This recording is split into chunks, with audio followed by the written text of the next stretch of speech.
All right, folks, welcome. Today we are going to show a little experiment that I did. As you can see, I wrote in Sharpie on a rock and roll over jacket. See by Peter's mouth there. And we're going to remove that by using a dry erase marker as I got in my hand. So I'm just kind of going over the Sharpie mark, and you can see it's turning kind of white when I make a pass a certain direction. Now I'm doing all strokes in the same direction, and I wipe it off a little bit and then move on to the next section. This time I'm just doing strokes in one direction, and now I'm using more of the tip and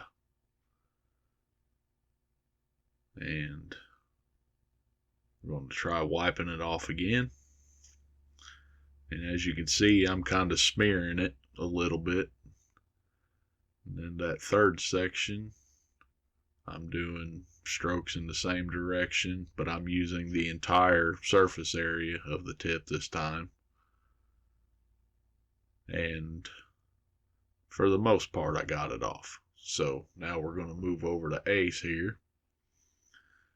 And I'm doing one continuous motion through the whole mark. Back and forth and back and forth. Grab my rag there, which is an old spin clean rag that's been retired. The old microfiber. Well, it's not actually spin clean, but I used to use it for that.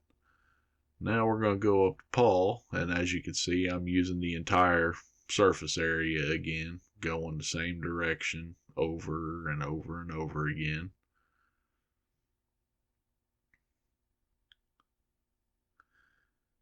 And back with the rag.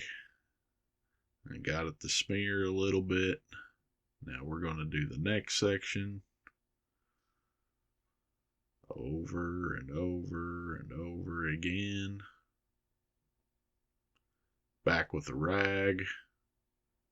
And the last little bump.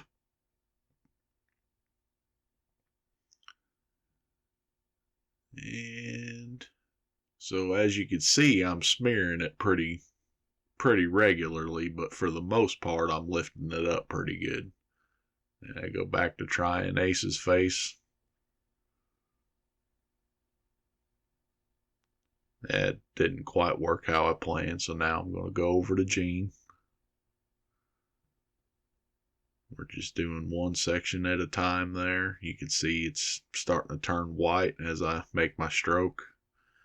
And that didn't really do nothing. And we're going to the other section. And yeah, it's still smearing. So yeah, at first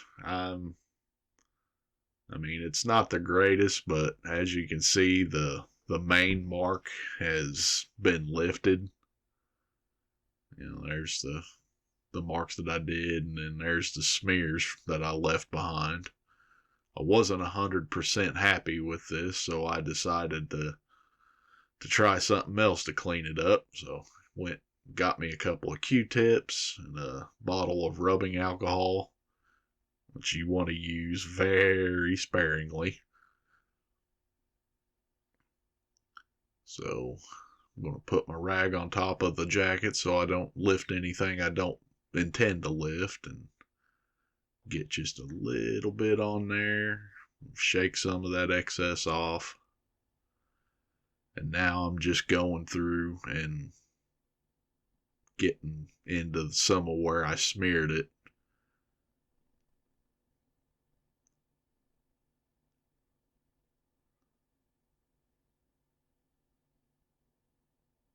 And back to my rag.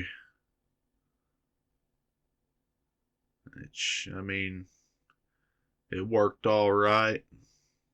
for the most part. I'm going to try to clean some more of that up.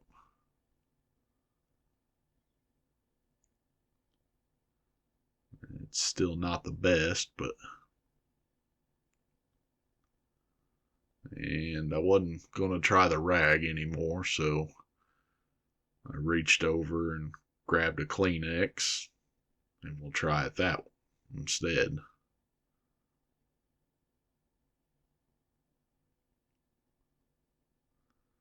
As you can see, that got a little more lifted.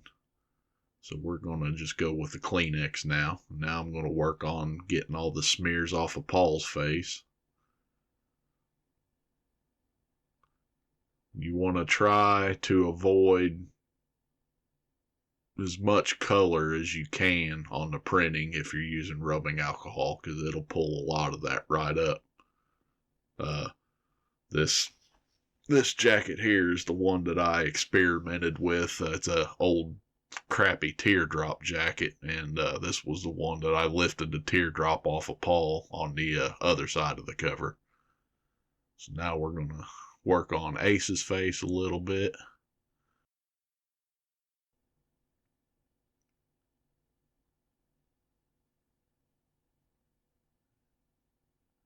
And as you can see, it's got it a little thinned out.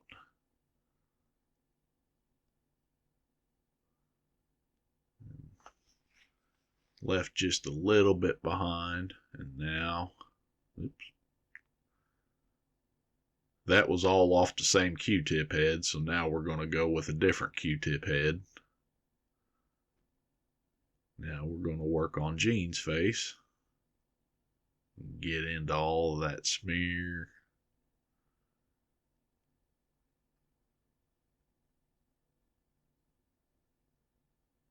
And wipe it off. Now I'm just kind of going around to everybody and doing a kind of a final buff out there. Try Paul again a little bit.